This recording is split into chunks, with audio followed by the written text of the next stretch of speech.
Hey guys, Mike here. Hello from Canada. And this video is to compare the Weathertech versus Tuxmat car mats. Before trying to decide which ones to buy, I went online and did my research, but there was no videos out there comparing both identical mats. So both these sets of mats are custom fit for a 2024 Subaru Forester. So we get to compare their exact differences. Even better, I bought them both used online, and you won't believe I was able to buy them both from the exact same demographic of owner.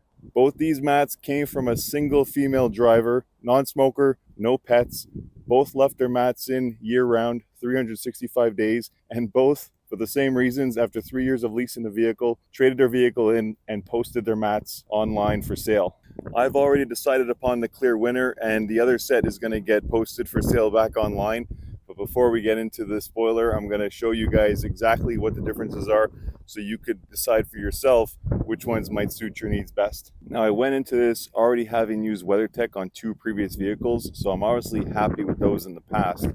And these Tuxmats I've never experienced before, never been in anybody else's vehicle who've had them. They're completely new to me. I've never actually pulled the pin on the rear mats with WeatherTech. I've only ever used the front ones. And what people talk about is the edges of this WeatherTech kind of caving in or curling in over time and not staying nice and square. I haven't ever really noticed it too much, but I have noticed it a little bit where it comes in slightly. But I'm looking here at the back, and I don't know if it's because it's just thinner plastic, but look how much it's curled in. And if I had kids in the back with salty, snowy boots, wet boots, muddy boots, I wouldn't want that to happen. Like, that's totally like an entrance for water to just fall down on here or mud and roll down onto your carpet. It's not staying up tall. And again, this was a single female, no pets in the back, no kids in the back. And it's just with time, this seems to be a lot thinner than the front. This is like a rigid, hard plastic. Like I could almost cut myself if I slide my finger back and forth on it. But here,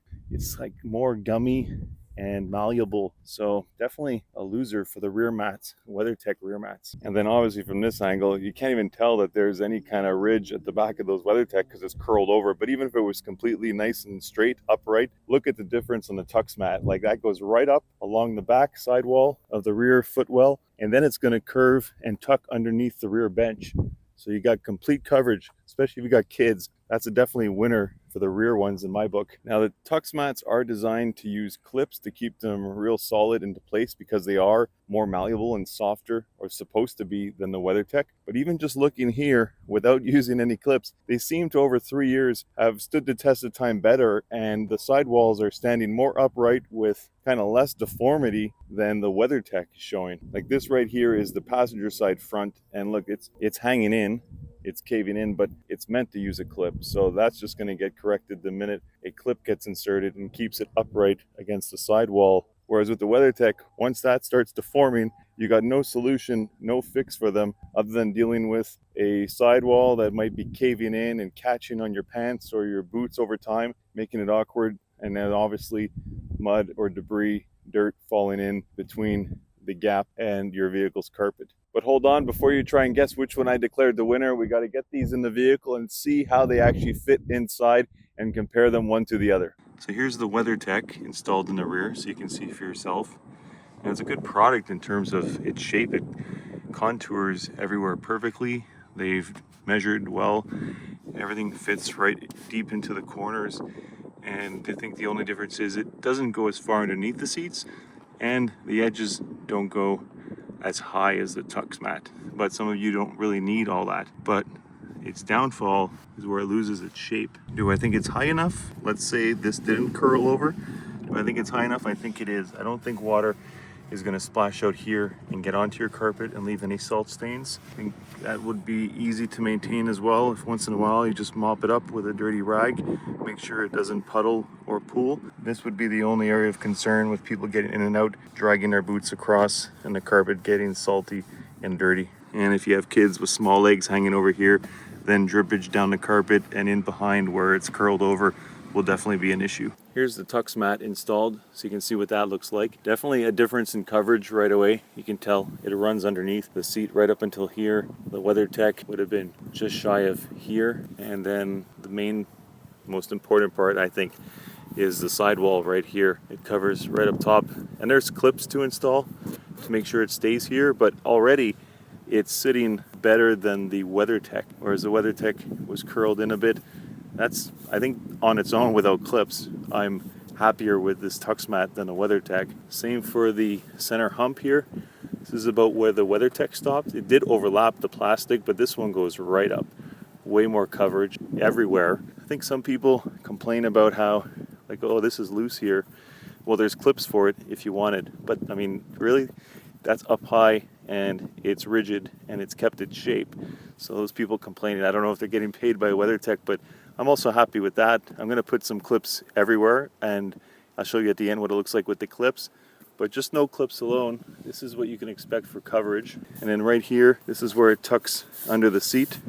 I just have some push buttons underneath my rear bench that releases it and allows me to pull it up. And then the mat slides right underneath. They've even left a cutout here where I do have release clips, so they've taken that into account. So with it tucked under the rear bench, you can see just how sharp that looks. It's covered here. This is all matte all the way up underneath the bench, and again around the sides as well. Full coverage and without any clips. It's nice and firm in place, not going anywhere. But if you were to use a clip, this is what happens. You slide this tail underneath your plastic, or maybe first clip the mat into this plastic channel like so, and then the tail underneath the plastic trim, and then that's what keeps it in place. I did that one-handed while filming with my phone, and you can run as many as you want. Well, actually none needed back here, so you can have a couple here and here to keep it in place. And that's exactly what I did. Probably overkill because I don't think it really needed it, but I used 3 right here just because they give so many clips, might as well use them.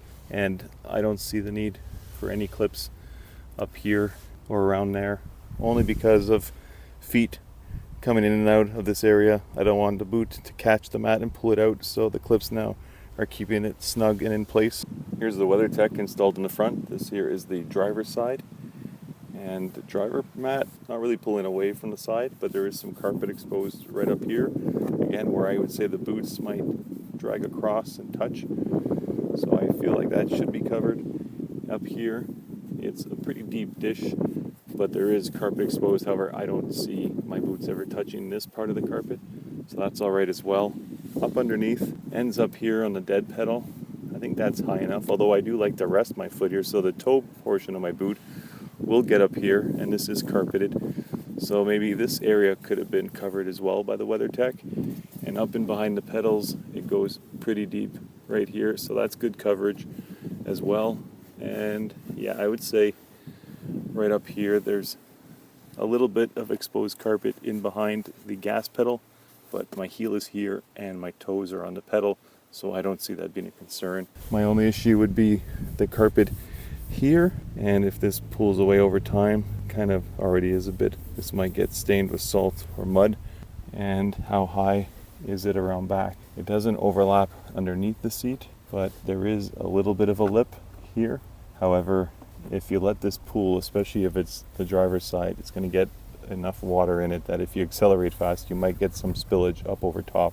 So I think the Tuxmat might have some advantages here, but we'll wait to see once that's installed. Let's go to the passenger side, where I think I saw even more curling of the mat. And yeah, here's the passenger side, and that's pretty bad. It's like almost as bad as the rear mat, the way it's warped. Like it's supposed to be sitting up against here like so, and look how it's pulled away in just 3 years. And that's not with any crazy usage. Like, look how pristine the mat is. This was for my boots, but when I bought them off her, like nobody rarely sat here, and it just doesn't look good. And over time, like, it would get annoying if your boot snags or your pants snag on this, so not happy with that. But in terms of coverage, seems to be decent, same as the driver's side, except for the back here. It's still low and you can get water running up over top. But all in all, what I'm used to from WeatherTech, it's just that it's disappointing that this happens. Now let's throw in the Tuxmat and see what that's saying. I'm just going to show you because it is a lot bigger, and you might be wondering if it's awkward to get in, because the WeatherTech definitely just slides right in, no problem, finds its way in. There's a lot more coverage with the Tuxmat, but it drops in just the same. You just kind of got to help it, because you see there's so much underlap that it was snagging on the seat control. So you just got to push it down, and that's it, without any clips. Let's see what the difference is right off the bat. You get coverage right up until the rocker panel, the plastic portion here, and I'll be using some clips just to make sure it stays put and leaves no gaps. But yes, there's some space here, but there's more coverage than the Weathertech, and it's sitting more upright, and it's better formed than the Weathertech that was curling up like this. And then up around here goes way high and fully covers right up until the center console. That's where the carpet ends, and this is where the mat ends, right up against, and we'll put a couple of clips in here. And then underneath, it's a little higher than the Weathertech. Not a whole lot, but then it also continues to run underneath, and you get that extra coverage up here around the seat. And with the Tuxmat in, passenger side, I'll show you what it looks like in real time to install clips and make the install look perfect. As you can see here, it's raised up a bit. So we're going to go and slide a clip onto the mat, and then the tail portion underneath the plastic trim. And then we determine where we might want another one. We slide the channel part of the clip over top of the mat, and then the tail up underneath the plastic. I'm happy with that. Or maybe you wanted a third in here, you can just slide it down and play around, and they give so many. You can have a ton of these. I want to go with as little as possible. This one's not wanting to stay completely in, and then in that case they give you some Velcro that you can tape to the underneath of the tail ends. So I can stick some Velcro under here, so when it does slide underneath, it'll also be adhering to the carpet that's underneath as well, and it won't slide out. Well, now it's staying on its own without the Velcro, but you have that Velcro option in case it's doing something like this, and you push it in, it will stick in place with the Velcro. Again there, that's like kind of coming up. I'm sure I could just rub it out, but if I slide the clip a little further down, then that's taking care of that, and then maybe I can put a third here. The clips don't really look ugly, so you can use as many as you want. Way more coverage than the Weathertech, and it looks better in my opinion. Here's what it looks like from the inside looking out. Yeah, I like that look better than that deformed wavy trim on the Weathertech mat. Here's what two clips will do. Now it's up against, it's not going anywhere. Right here there's nowhere to slide in a clip, so if you did want this nice and out of the way, you can use a second style of clip that they provide.